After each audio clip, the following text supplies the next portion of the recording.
a not so secret secret. Sometimes I don't have time to make an entire quilt. So what do I do with those leftover blocks? I turn them into pillows, and that's what I'm going to show you how to do today.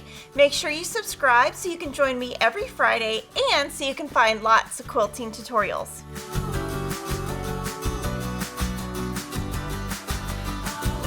This block is from the Home Again pattern by Holt. I love that there's so many different colorways to choose from. I made one block from each colorway, and I'm going to turn them into pillows and mix and match them for the different seasons in my home. But let's start by trimming down the pillow top. So this block happens to be 18.5-inch square, and I quilted it with just a white fabric on the back since you're not going to see that in your quilting. And what I like to do anytime I'm trimming something, I trim a 1/4 inch away from the edge. So I just put the edge of that quilting fabric, trim, and I like that extra 1/4 inch so that my binding will be nice and full and plump. Some people prefer to trim right to the edge. It's up to you what you like to do. So I'm going to do all 4 sides, and you want to line up the top of your ruler and the 1/4 inch. That way you will have nice corners. Do that on all 4 sides. I always ask my quilter, my long arm quilter, to not trim the quilt because I like to leave that extra gap right there. And then the last thing I do is I'm going to cut each corner just like this. I just want to have that little bulk to not be in there when you turn your binding. And so I've got my block trimmed. Let's talk about our backing. So for my backing, I have a 1-yard piece, and that's a great piece to start with. And I'm just going to cut it in half. And then what I want to do is I want to have an overlap on the back. That's an envelope because I like to do an envelope backing. Now I'm going to show you what that looks like on my red pillow first. And what I like to do is have it overlap. So this is a full fabric. It's all the way in half. I don't have any seams in here or anything. So I've got a full 2 repeats and 2 repeats. And that's exactly what this is. What I'm going to do is put my pillow right side down. I'm going to find the center, and I want my overlap to be 3 inches. So if my overlap is 3 inches, I'm going to move this over 1.5 inches. So there's my center. I'm going to move this 1.5 inches. And then I'm going to do that same thing, except now I'm going to put my ruler on the 3 inch, and right here you have a 3-inch overlap. And that's kind of a simplified way to do it. I prefer to just cut my fabric, whatever size this is ×2, which was 1 yard, cut it in half, and I'm going to have all this extra, and that's okay. That's just the way that I like to do it. Now from here, I'm going to use some pins, and I'm going to pin this side and this side, and I'm not going to touch this yet. What I like to do is pin through this entire thing, and right here you just have to make sure these stay overlapped. Now like I said, you could stitch this if you want to have a decorative stitch, and the way that I learned to do the envelope pillow was from Holt. On her very first book, Quilty Fun, she wrote instructions on there on how to do this, and from there I've just kind of made it work.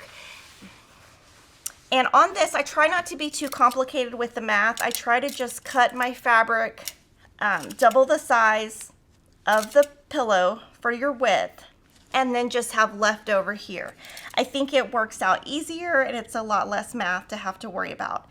Now what you're doing here is you really want to make sure that you have a lot pinned right here, because you don't want anything to like flip over when you're getting your binding ready. So I'm going to pin right here, then I'm going to flip that over. So now I've got that in place. What I'm going to do now is I'm going to go to my sewing, well, I'm going to trim this real quick. I'm going to trim it out a little bit more than it needs to be. We're going to trim it down in a second. And you'll just save this for another time. Now you'll notice what I did is I took the medium for my backing, and I'm gonna use this dark for my binding. But before I do binding or anything, I'm gonna go to my sewing machine. I'm gonna baste with like a really large stitch all the way around the edge. And what I'm gonna be basting is on this batting piece. I'm not gonna baste on the quilt, I'm just gonna baste on the batting piece so that I get it nice and secure. And what I'm trying to do really is make sure none of this flips up when we move to binding.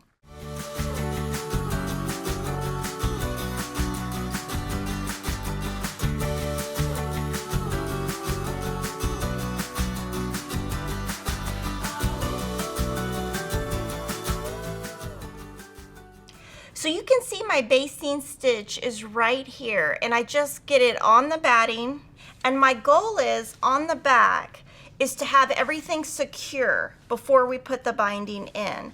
And you can see that's how the pillow is going to go in. And now I also want to make sure there's no puckers around the edge. Now from there, what I'm going to do is trim off that backing, and I'm just going to cut right on that batting line that I already did earlier. Hopefully my basting stitches were only in the batting. The reason I'm doing that is I don't want to have to worry about pins when I start adding my binding. And if this was a quilt, you wouldn't have to worry about pins because there wouldn't be an opening in the back. But here, I just don't want to have to worry, and see it's all in place already. Now what I'm going to do is cut off these little things again because you don't want any bulk in your corners.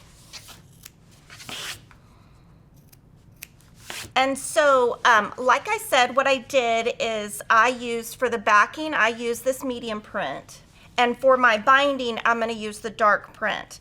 And so for my binding I have 2 strips sewn together. They're 2.5 inches wide. So you can see right here is where I joined my strips on the diagonal. And I'm going to refer you to a video called How to Make a Pillow with Corey Yoder Part 2 Striped Binding, because in that video she shows you how to put the binding on the pillow. The only thing that I do different than her is when I line up my binding to the edge, I put my binding right on the edge of the pillow top, not the batting, sew a 1/4 inch away, and what that's going to give me is a really full binding. And I'll show that to you with my red pillow. When I do that, I have a really nice fat binding on the front and also on the back. Now, another thing that I wanted to talk about with this pillow, especially since it's a Lori Holt design, is this is an 18-inch pillow top. And so in this pillow, we put in an 18-inch pillow because that's the same size. But in this pillow, we put in a 20-inch. So this is an 18-inch pillow form. This is a 20. Lori prefers, she always puts a larger pillow in than normal. So like she goes 2-inch larger. So you can either decide if you want your pillow to be kind of flat or fluffy. And that's how you make a fun little pillow, quick and easy. I hope you've enjoyed how to make this pillow. And remember, any unfinished blocks that don't make it into your quilt can easily become a pillow. See you next time.